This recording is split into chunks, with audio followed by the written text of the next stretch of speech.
ఈ model అహంస model అని పేరు పెట్టాం దీనికి వెదురుబద్ద తోరణం. ఇది వెదురుబద్దతో తయారు చేసాం కాబట్టి సింపుల్ గా ఇది పిల్లల మోటివేషన్ కోసం అది మనకు ఉపయోగపడుతుంది.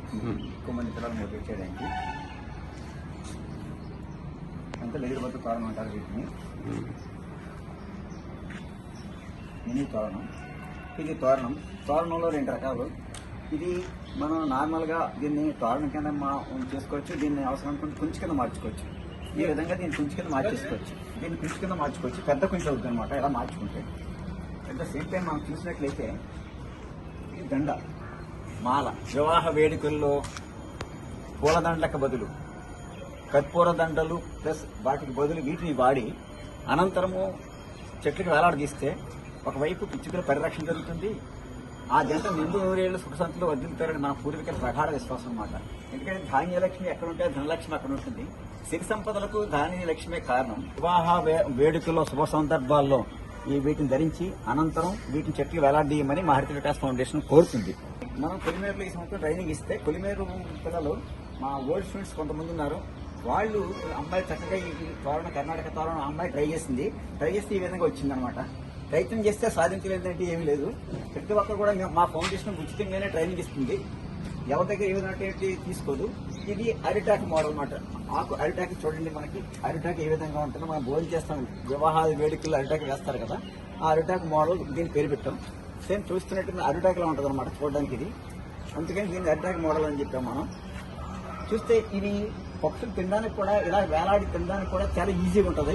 బంచిలా కనపడుతుంది, ఈజీగా తినొచ్చు అనమాట. ఇది కూడా చాలా ఉపయోగకరం. ఎందుకంటే మనం ఇన్ని మోడల్ ఎందుకు చేశారు మాస్టర్ అంటారేమో. అన్ని ప్రజలకు ఎలా ఉండాలంటే ఒక్కొక్కరు ఒక్కొక్క మోడల్ ఇష్టపడతారు. తద్వారా పిచ్చుకల రక్షణ జరుగుతుంది. ఒకప్పుడు 12 మంది, తర్వాత 20 మంది, 30 మంది, 40 మంది అలా సంఖ్య పెరుగుతూ వస్తుంది. ఎందుకంటే చాలా మంది అన్ని చోట్ల కూడా ఈవేళ మనం ఇచ్చిన మోటివేషన్ వల్ల పిచ్చుకల సంఖ్య దీన్ని ఏమంటారంటే జడలు. ఇది జడ టైపు. ఇది డెకరేషన్ బాగా ఉపయోగపడుతుంది. అలాగే రింగ్ మోడల్ అంటారు దీన్ని, రింగ్ టైపు. ఇది వివాహాది వేడుకల్లో కళ్యాణ మండపం పందిట్లో వేలాడగొట్టుకుంటే ఎంతో శుభం జరుగుతుందని మన పూర్వీకుల ప్రగాఢ విశ్వాసం. అంచేత మన పూర్వీకులు ఏం చేస్తారంటే ప్రతి ఆలయాల్లో తొలి పంట వచ్చినప్పుడు ప్రతి ఆలయాల్లోనూ కూడా రైతులు పిచ్చుకలు ప్లస్ ఇతర పక్షులు, ఉడతలు, మైనాలు ఇవన్నీ రక్షించబడడం కోసం, జీవ వైవిధ్యం కోసం ఎంతో కష్టపడి ఎంతో ముందు చూపుతో ప్రతి ఆలయాల్లోనూ కూడా ఈ కుంచులు వేలాడదీసేవారు. ఇలా చూసినట్లయితే ఇలా రాను కూడా మన నాగరికత పెరిగిందనుకుంటున్నాం తప్ప మనం ఎక్కడికో వెళ్ళిపోతున్నాం. రైతులు మర్చిపోయారు. ధాన్యం పుంజు కట్టడం తెలియదు రైతులకి.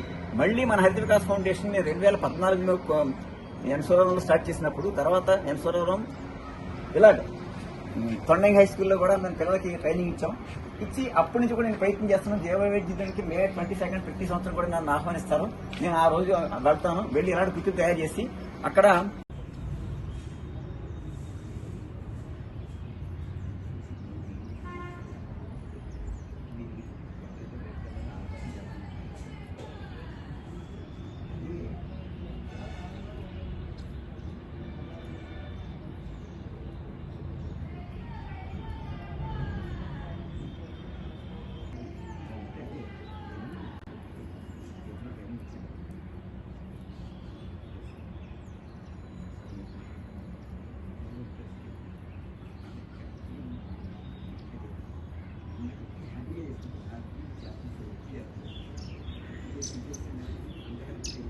అందరికీ నమస్కారం. నా పేరు పోల్పతి దానినాయుడు, రిటైర్డ్ హిందీ మాస్టర్, హరిత వికాస్ ఫౌండేషన్ తుని. సార్, మా ప్రాజెక్ట్ ముఖ్య ఉద్దేశం పిచ్చుకలు రక్షించండి, పర్యావరణం కాపాడండి, జీవ వైవిధ్యాన్ని పెంపొందించండి అనే మా లక్ష్యానికి అనుగుణంగా ఈ గ్రామీణ మహిళలకు ట్రైనింగ్ ఇచ్చి ఈ కుంచులు తయారు చేస్తున్నాం. దీనివల్ల గ్రామీణ మహిళలకు ఉపాధి కలుగుతుంది. రైతుకి ఎకరంలో 1 లక్ష రూపాయలు ఇవ్వచ్చు. మా ముఖ్యమైన ఉద్దేశం ఏంటంటే దీనికి ప్రభుత్వం అధికారులు, కేంద్ర ప్రభుత్వం, రాష్ట్ర ప్రభుత్వం అధికారులు వీళ్ళందరూ సహకరిస్తే ఈ ప్రభుత్వం 5 సంవత్సరాల కన్నా ఇంప్లిమెంటేషన్ చేయగలిగితే కొన్ని కోట్ల బడ్జెట్ మిగులుతుంది. మనం మొక్కలు పెంచడం కోసం కొన్ని కోట్ల బడ్జెట్ కేటాయిస్తున్నాం కదా, ఆ కోట్ల బడ్జెట్ పక్షుల ద్వారా మనం సాధించవచ్చు. ఎలా మారుస్తారంటారేమో, పక్షులు ఈ తిని విసర్జించిన విత్తనాల వల్ల కొన్ని కోట్ల మొక్కలు పెరుగుతాయి. తద్వారా మనకి బడ్జెట్లో ఎంతో బడ్జెట్ మిగులుతుంది.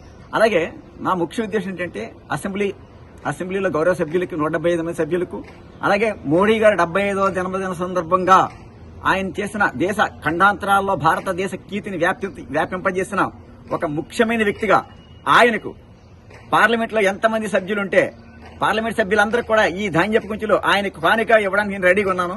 దయచేసి నా యొక్క దాన్ని విన్నపాన్ని స్వీకరించాలని మనస్ఫూర్తిగా మోడీ గారిని వేడుకుంటున్నాను నేను. ఎందుకంటే ఒక మహోన్నతమైన స్థానాన్ని భారతదేశానికి మోడీ గారు కల్పించారు. ప్రపంచ చరిత్రలో ఒక సువర్ణాధ్యాయం లిఖించిన గొప్ప వ్యక్తి శ్రీ నరేంద్ర మోడీ గారు. అంచేత ఆయన జన్మదినాన్ని పురస్కరించుకుని నేను ఈ కార్యాన్ని శ్రీకారం చుట్టాను. ఎందుకు మాస్టర్ అంటారేమో, అలా చేయడం వల్ల ప్రపంచ చరిత్రలో ఇంతవరకు ఏ టీచరు కానీ ఎవరో చేయలేని ఈ కొత్త నూతన అధ్యాయాన్ని మనం లిఖించవచ్చు. భారతదేశ చరిత్రలో ఒక జీవవైవిధ్యానికి ఎంతో పుట్టిన భారతదేశం. అలాంటి జీవవైవిధ్యాన్ని మోడీ గారి హయాంలో మనం ప్రడవెళ్లాలని కోరుకుంటూ, మోడీ గారికి 2 సార్లు మొదటిసారి 2014లో ప్రమాణ స్వీకారం చేస్తున్నప్పుడు ఒక మొక్క నాటాను. ఈ మొక్క పెద్దదైంది, నోబెల్ ఐటీలు నాటాను. మొన్న 2వ సారి ప్రమాణ స్వీకారం ఈ సంవత్సరం ప్రమాణ స్వీకారం చేస్తున్నప్పుడు కూడా నేను ఒక మామిడి మొక్క నాటాను. అంటే మామిడి మొక్క నిత్యం పచ్చగా ఉంటుంది, అలాగే భారతదేశం కూడా పచ్చగా ఉండాలి ఒక మంచి ఆశయంతో నేను ఈ కాన్సెప్ట్ చేస్తున్నాను. ప్రజలందరూ కూడా, అధికారులు, ప్రభుత్వాలు అందరూ కూడా నాకు సహకరిస్తే నేను ఏ విధంగా మీకు ప్రతిఫలం ఆశించుకోవడం, మీరు ఏ పని అప్పించినా చేయడానికి రెడీగా ఉన్నాను నేను. దయచేసి మా విన్నపాన్ని మన్నించి మోడీ గారి దాకా తీసుకెళ్ళండి సార్. తీసుకెళ్లి మోడీ గారికి మొత్తం పార్లమెంట్ లో ఎంతమంది గౌరవ సభ్యులు ఉంటే అంతమంది కూడా ధాన్యం గురించి నేను ఇవ్వడానికి నేను సిద్ధంగా ఉన్నాను. నా యొక్క విన్నపాన్ని మన్నించమని మోడీ గారి సవ్యానికి వేడుకుంటున్నాను. ధన్యవాదాలు సార్, హరిత వికాస్ ఫౌండేషన్ తోని.